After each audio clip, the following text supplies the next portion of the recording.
Linearization. Now we're going to take the derivative and use it to linearize functions, to turn very small intervals into lines so that we can make predictions of what's going to happen next. And there are other applications as well. So what is linearization and why do we need it? We need it for a data-driven world. Our world is driven by collecting data and analyzing data to use it for good. We've seen some of that with optimization.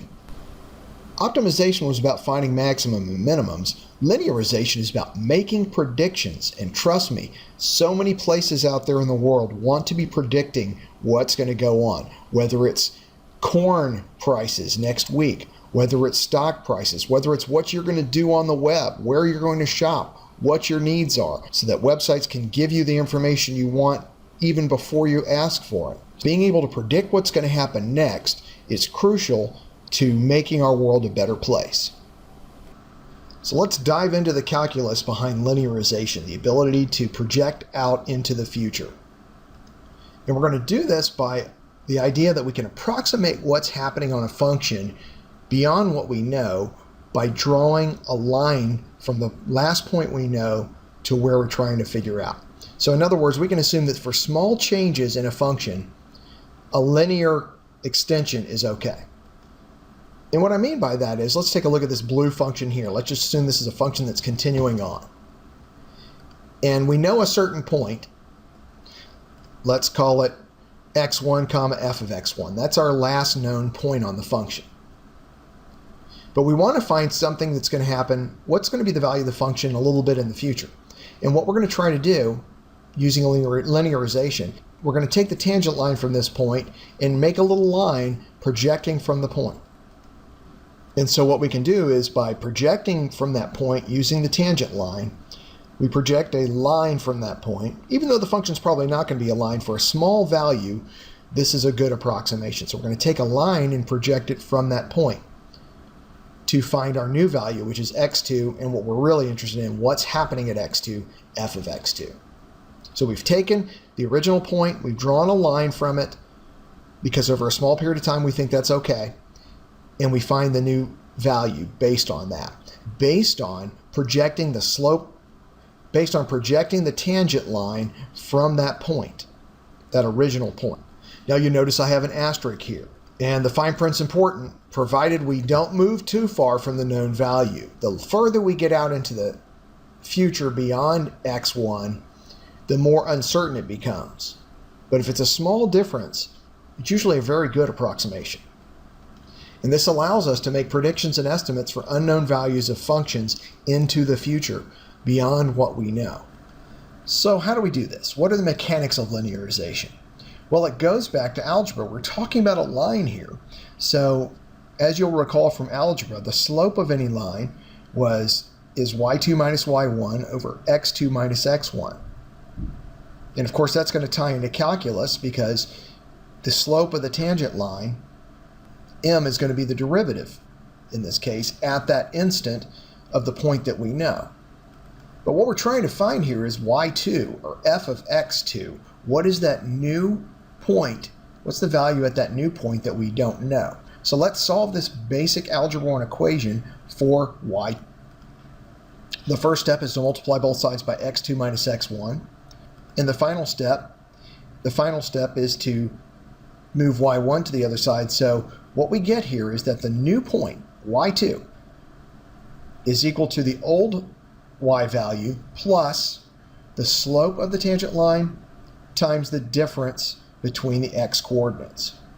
So if we turn this into a more general and, in fact, useful form, what we get is that f of x2, which is our y2, is equal to the original f of x1, or y1, plus the slope of the tangent line, which is f prime at x1, the instantaneous rate of change, the instantaneous slope at the point x1, times the difference in the x coordinates, x2 minus x1. And this, in fact, becomes how we linearize things, how we can project them small distances into the future, by taking the old y value and adding the slope of the tangent line at the point we know times the delta between the points to get us the new future value. So let's put this to the test. Let's take a function that we know and see how well this method of linearization performs.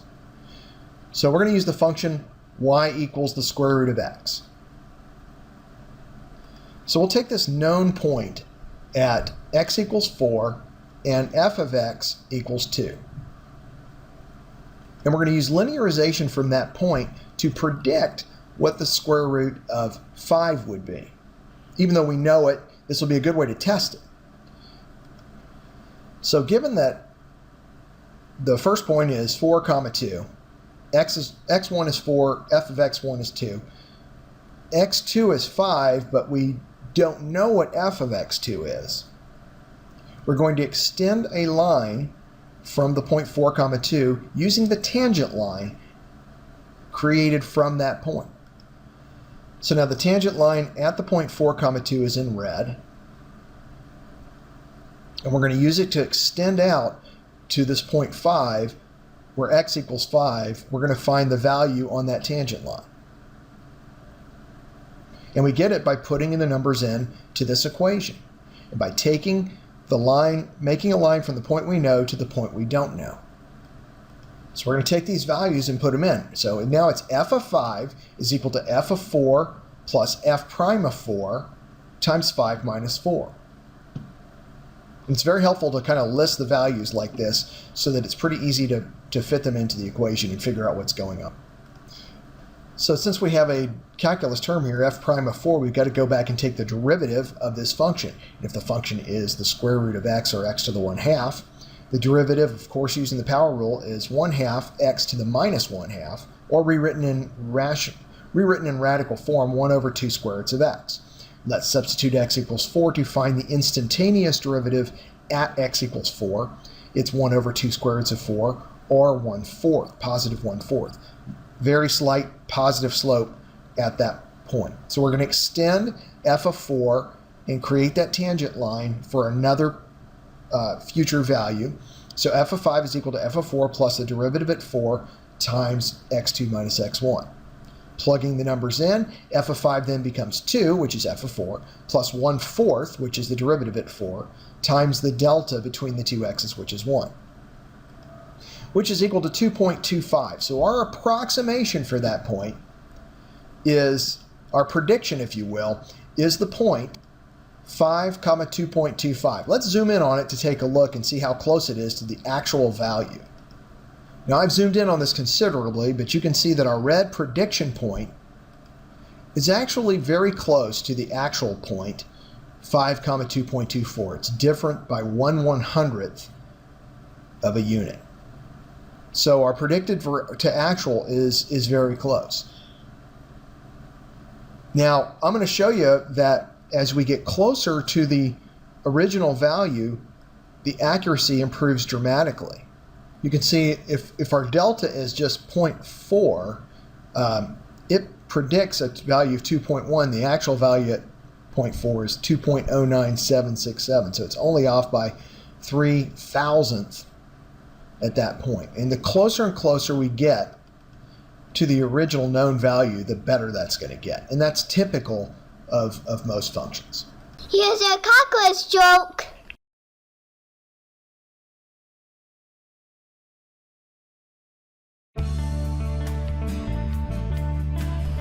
So that was a review of linearization, trying to predict what's going to happen next by taking the slope of the tangent line and extending that line beyond what we know to what we don't know.